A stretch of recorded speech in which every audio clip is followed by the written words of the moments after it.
As you've heard on side 1 of this tape, dreaming while knowing that you're dreaming is the key to dream control. As you've heard on unique and compelling adventures rarely surpassed elsewhere in life. Lucid dreams can enhance self-confidence and promote personal growth and self-development. Lucid dreamers can overcome nightmares and in so doing learn to face their fears and how to make the best of the worst situations imaginable. And since our scientific studies at Stanford University have revealed a strong connection between what you dream you do and what actually happens in your brain and body, it may be that lucid dreams can contribute to physical as well as mental well-being. Lucid dreaming may be useful for creative problem-solving and even more remarkable applications as yet undreamt of. But what's the use of all this if you don't have lucid dreams? Well, fortunately, lucid dreaming is a learnable skill. Motivation is an essential prerequisite for learning to have lucid dreams. You have to really want to do it and make sufficient time to practice. But undirected motivation isn't enough. You also need a method to direct your efforts. The first thing you need to develop is good dream recall. If you can't remember your dreams, even if you do have a lucid dream, chances are you'll never know it. The more frequently and clearly you remember your dreams, the more you're likely to remember your lucid dreams. If you want to learn to dream lucidly, you first of all need to learn to reliably recall your dreams. One of the most important things in recalling dreams is motivation. For many people, intending to remember their dreams and reminding themselves of this intention just before bed is enough. An effective way to strengthen your resolve is to keep a dream journal beside your bed and to record whatever you can remember of your dreams every time you wake up. As you record more dreams, you'll remember more. Reading over your dream journal can help you become familiar with what is dreamlike about your dreams, and so you can recognize them while they're still happening and become lucid. You should get in the habit of asking yourself every time you wake up, what was I dreaming? This should be your first thought upon awakening. Otherwise, you'll forget some or all of your dream due to interference from other thoughts. Don't give up if at first you remember nothing, but keep trying for several minutes to remember, without moving or thinking of anything else. Most of the time, pieces and fragments of the dream will come to you. If you still can't remember any dream, you should ask yourself, what were you just thinking? And how were you just feeling? Examining your thoughts and feelings like this can often provide the necessary cues to allow you to retrieve the entire dream. In developing dream recall, as with any other skill, progress is sometimes slow. It's important to remember not to be discouraged if you don't succeed at first. Virtually everyone who stays with it improves through practice. Once you recall your dreams at least once per night, you're ready to try lucid dreaming. There are several techniques that can help you to have lucid dreams more frequently. One of the simplest is called reality testing, asking yourself many times during the day whether or not you're dreaming. The idea is that if you get in the habit of asking yourself whether or not you're dreaming while you're awake, sooner or later, you'll ask the critical question while you're dreaming and hence become lucid. Well, why don't you try it right now? How do you know that you're not dreaming now? Each time you ask the question, you should look for evidence proving that you aren't dreaming. The way people usually realize they are dreaming is by noticing unusual or bizarre occurrences in the dream. For example, if you find yourself flying without visible means of support, you should realize that this only happens in dreams, and that therefore you must now be dreaming. The anomalous details aren't always outrageous, as the following example shows. This is an English writer's first lucid dream. I was standing on the pavement outside my London home. The sun was rising and the waters of the bay were sparkling in the morning light. I could see the tall trees at the corner of the road and the top of the old gray tower beyond the 40 steps. In the magic of the early sunshine, the scene was beautiful enough even then. Now, the pavement was not of the ordinary type, but consisted of small bluish-gray rectangular stones with their long sides at right angles to the white curb. I was about to enter the house when, on glancing casually at these stones, my attention became riveted by a passing strange phenomenon so extraordinary that I could not believe my eyes. They had seemingly all changed their position in the night, and the long sides were now parallel to the curb. Then the solution flashed upon me. Though this glorious summer morning seemed as real could be, I was dreaming. With the realization of this fact, The quality of the dream changed in a manner very difficult to convey to one who has not had this experience. Instantly, the vividness of life increased 100-fold. Never had sea and sky and trees shone with such glamorous beauty. Even the commonplace houses seemed alive and mystically beautiful. Never had I felt so absolutely well, so clear-brained, so inexpressibly free. The sensation was exquisite beyond words, but it lasted only a few minutes and I woke.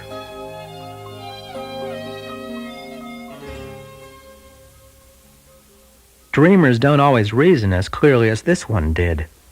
While wondering whether or not they're dreaming, they'll sometimes mistakenly decide that they are in fact awake and not dreaming. This could happen to you if you try to test reality in the wrong way. For example, you might wrongly conclude that you couldn't be dreaming because everything seems so solid and vividly real. Or you might pinch yourself, according to the classical test. This rarely, and never in my experience, awakens you from your dream, but typically merely produces the convincing sensation of a pinch. Trying to fly is a more reliable test used by many lucid dreamers. The easiest way to do this is to hop into the air and attempt to prolong how long you stay up. If you stay airborne for even a split second longer than you usually would, you can be sure you're dreaming. However, the best test in my experience is the following. I find some writing and read it once, look away, and reread it, checking to see if it stays the same. In all my lucid dreams, it has always altered in some way. For instance, the word may no longer make sense, or the letters may turn into hieroglyphics. In general, if you want to distinguish dreaming from waking, you need to remember that although dreams can seem as vividly real as waking life, they're much more changeable. But the last word in reality testing is based on the fact that while awake, we almost never seriously wonder whether we're awake or not. Therefore, any time you find yourself suspecting that you just might be dreaming, you probably are. So, as often as possible during the day, ask yourself, is this a dream? In answering the question, focus on the stability of your environment. For example, ask yourself, is the room I seem to be in any different from the way it was a few minutes ago? Now, after having satisfied yourself that you're awake, tell yourself, okay, I'm not dreaming now, but if I were, what would it be like? Try to imagine as vividly as possible that you are dreaming. For example, imagine that the world around you is suddenly more fluid, and that you can do anything you like without being restricted by the laws of physics or society. As soon as you're able to vividly see yourself as if in a dream, firmly resolve that the next time you find yourself actually in a dream, you'll effortlessly remember to recognize that this time you really are dreaming. Choose in advance certain occasions when you intend to remember to practice this method. For example, you might decide to ask, is this a dream? When you arrive home from work, at the beginning of each conversation you have, every hour on the hour, and so on. Use imagery to help you remember when to ask the question.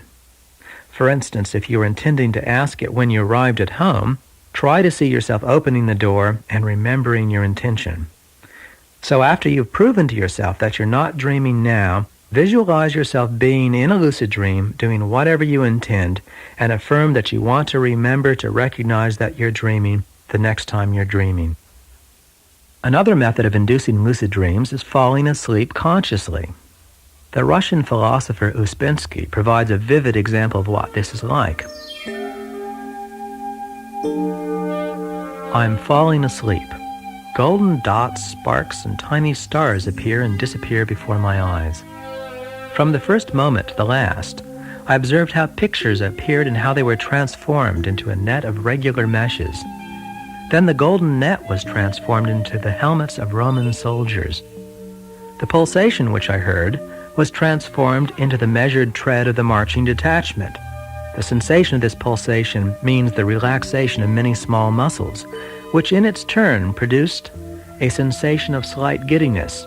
This sensation was immediately manifested in my seeing the soldiers while lying in the windowsill of a high house and looking down.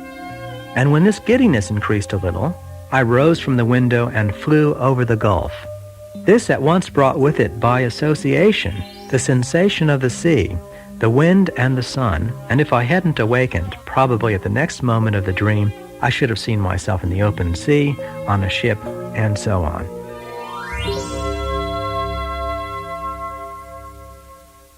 You can learn to fall asleep consciously. You need to practice lying in bed relaxed but vigilant and performing a repetitive mental task. You focus your attention on the task while your drowsy external awareness diminishes and gradually vanishes altogether as you fall asleep. The basic idea is to let your body fall asleep while you keep your mind awake. While drifting off to sleep, count to yourself, 1, I'm dreaming, 2, I'm dreaming, and so on, maintaining a certain degree of vigilance as you do so. The result is that at some point, say, 48, I'm dreaming, you'll notice that you are dreaming. The I'm dreaming phrase helps to remind you of what you intend to do, but isn't strictly necessary. Simply focusing your attention on counting probably allows you to retain sufficient alertness to recognize dream images for what they are when they appear.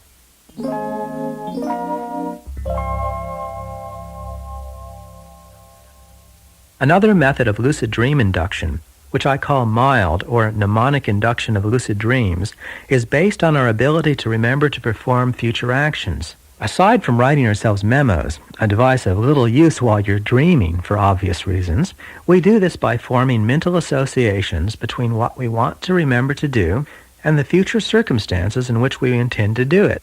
The associations are greatly strengthened by the mnemonic or memory aid of visualizing yourself doing what you intend to remember. So you can use your memory to help you induce lucid dreams by following this procedure. Step 1. Before going to bed, tell yourself that you want to wake up after each of your dreams throughout the night. Step 2. When you awaken from a dream in the middle of the night, try to recall as many details as possible from your dream. Step 3. Then, after memorizing your dream, while lying in bed and returning to sleep, say to yourself, next time I'm dreaming, I want to remember I'm dreaming. Step 4. At the same time, visualize yourself being in the dream you just rehearsed and realizing that you are, in fact, dreaming. Step 5. Repeat steps 3 and 4 until you fall asleep. If all goes well, you'll fall asleep and find yourself in a dream a short time later, at which point you'll remember you are dreaming. If it takes you a long time to fall asleep while practicing this method, don't worry.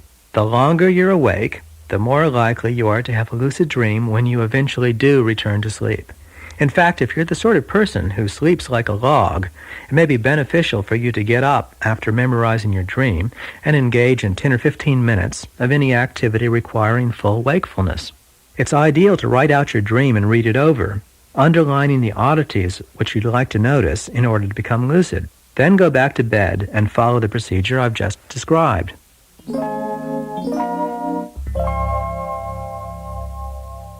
I'd like to mention one last piece of advice about learning lucid dreaming. Sometimes people seem to have mental blocks preventing them from intentionally inducing lucid dreams.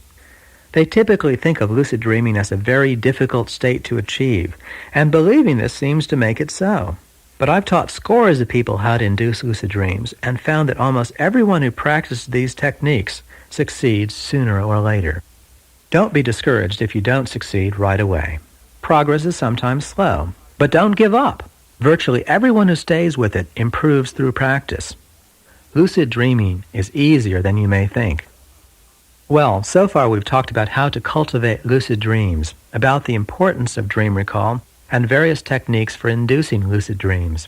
So once you learn how to have lucid dreams, what can you do with them?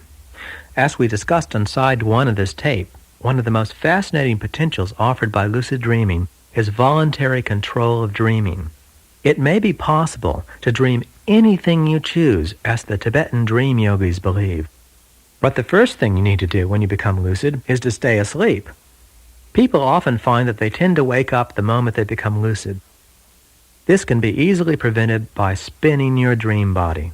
Spinning? That's right, strange as it may sound, spinning in your dream does help you to stay asleep, as I serendipitously discovered. It doesn't matter whether you pirouette, spin like a top, or like children do, as long as you vividly feel your dream body in motion. Spinning during the course of a lucid dream may do more for you than merely prevent premature awakening. It may also let you visit any dream scene you like. Here's how to do it. First of all, before going to sleep, decide on a person, time, and place that you'd like to visit in your lucid dream.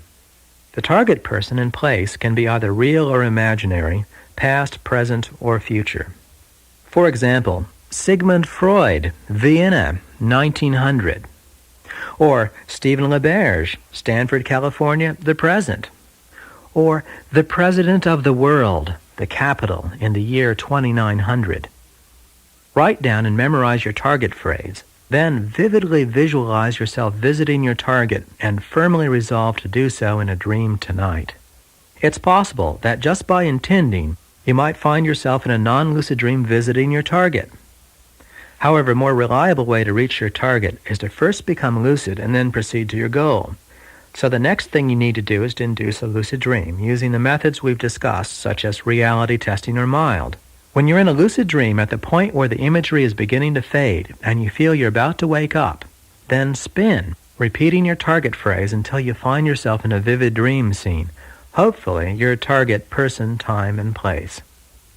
Another thing you can do with your lucid dreams is to use them for creative problem solving. As you heard on side 1, dreams have been an important source of creativity in many fields.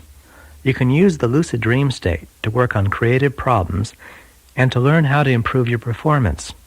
People have told me that they've used their lucid dreams for painting, music, writing, architectural design, and overcoming various performance blocks. A young woman named Tanya sent me an example of such a lucid dream. She wrote, "In the dream, I was in a rink with a number of other people. We were playing hockey, and I was skating in the manner I always had, competent, yet hesitant. At that moment, I realized I was dreaming, so I told myself to allow my higher knowledge to take over my consciousness. I surrendered to the quality of complete skating. Instantly, there was no more fear, no more holding back, and I was skating like a pro, feeling as free as a bird. The next time I went skating, I decided to experiment and try this surrender technique. I brought back the quality of that dream experience into my awakened state. I remembered how I was feeling during the dream, and so in the manner of an actor in a role, I became the complete skater once again. So I hit the ice, and my feet followed my heart. I was free on the ice. That occurred about 2.5 years ago. I have skated with that freedom ever since, and this phenomenon has manifested itself in my roller skating and skiing as well."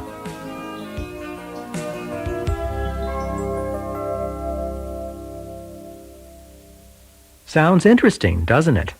Now let's see what you can do. Before bed, decide on a problem you'd like to solve. Frame your problem in the form of a question. For example, should I go out with this person? Or, what's the topic of my next book? Or, how can I become less shy? If you have an illness, you might consider the problem, how can I regain my health? Once you've selected a problem question, write it down and memorize it.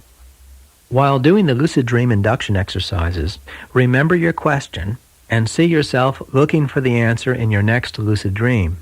So for example, when you practice mild or the reality testing technique, when you're visualizing yourself being in a dream, see yourself looking for the answer to your question. When you do find yourself in a lucid dream, ask the question and seek the solution to your problem. You can try a direct approach. If, for instance, your problem is shyness, then try to be less shy in your dream. If your problem is health, then try to heal yourself in the dream. Then reflect on how your dream solution relates to your problem. It may help to question other dream characters, especially if they represent people who you think might know the answer. For example, if you're trying to solve a physics problem, Albert Einstein might be a good person to ask in your dream. You can use the dream spinning method, visiting an expert on your problem. You can also just explore your dream world with your question in mind, looking for any clues that may suggest an answer. Remember that you know many things that you do not know you know. The solution to your problem may be one of them. Speaking of problems, nightmares can be the most terrifying experiences most of us ever have. But lucid dreaming has the power to remove their terror, and at the same time to strengthen our courage. On side 1, you heard my ogre dream. Here's another example of how to handle nightmares. At one time, the Marquis Hervé de Saint-Denis, a 19th century pioneer of lucid dreaming, found himself plagued by a dreadful recurrent nightmare. The Marquis wrote, I was not aware that I was dreaming and imagined I was being pursued by abominable monsters. I was fleeing through an endless series of rooms. I had difficulty in opening the doors that divided them, and no sooner had I closed each door behind me than I heard it opened again by the hideous procession of monsters. They were uttering horrible cries as they tried to catch me. I felt they were gaining on me. I awoke with a start, panting and bathed in sweat. This same nightmare recurred 4 times in the course of 6 weeks. But on the 4th occurrence of the nightmare, the Marquis became lucid. Just as the monsters were about to start pursuing me again, I suddenly became aware of my true situation. My desire to rid myself of these illusory terrors gave me the strength to overcome my fear. I did not flee, but instead, making a great effort of will, I put my back up against the wall and determined to look the phantom monsters full in the face. This time I would make a deliberate study of them and not just glance at them as I had on previous occasions. I stared at my principal assailant. Academic curiosity soon overcame all my other emotions. I saw the fantastic monster halt a few paces from me, hissing and leaping about. Once I had mastered my fear, his actions appeared merely burlesque. I noticed the claws in one of his hands, or paws, I should say. There were 7 in all, each very precisely delineated. The monster's features were all precise and realistic. Hair and eyebrows, what looked like a wound on his shoulder, and many other details. In fact, I would class this as one of the clearest images I had had in dreams. The result of concentrating my attention on this figure was that all his acolytes vanished as if by magic. Soon the leading monster also began to slow down, lose precision, and take on a downy appearance. He finally changed into a sort of floating hide, which resembled the faded costumes used as street signs by fancy dress shops at carnival time. Some unremarkable scenes followed, and I finally woke up. This lucid dream illustrates the fact that the most terrible images become less frightening when we face them. If you have nightmares that you don't even want to think about, don't be surprised if they recur. The key to overcoming recurrent nightmares is to face the fearful images and deal with them. Let me explain how this works. Several years ago, a man telephoned me asking for help. He had insomnia because he was afraid to sleep, because he might have that terrible dream again. He told me that in his dream, he'd find himself in a room in which the walls were closing in, threatening to crush him. He'd desperately try to open the door, which would always be locked.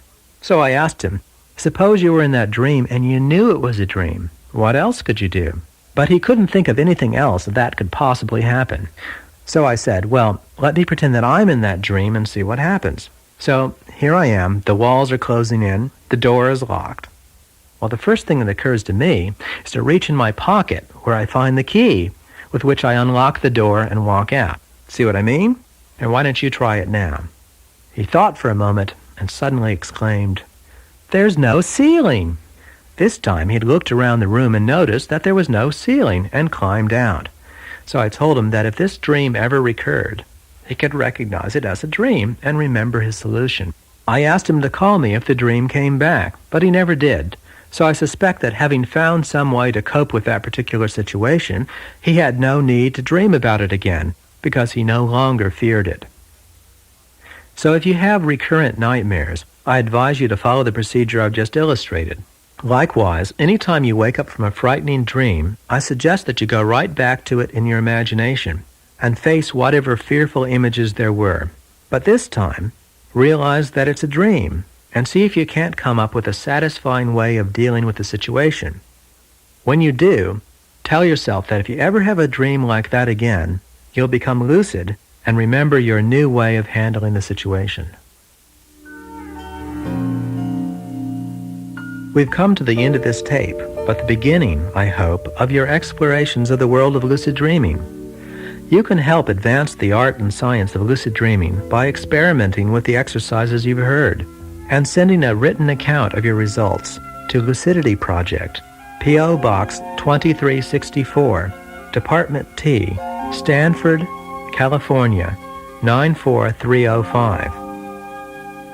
Please let us know what you've done with lucid dreaming, and we'll inform you of the latest developments in this fascinating frontier of human potential.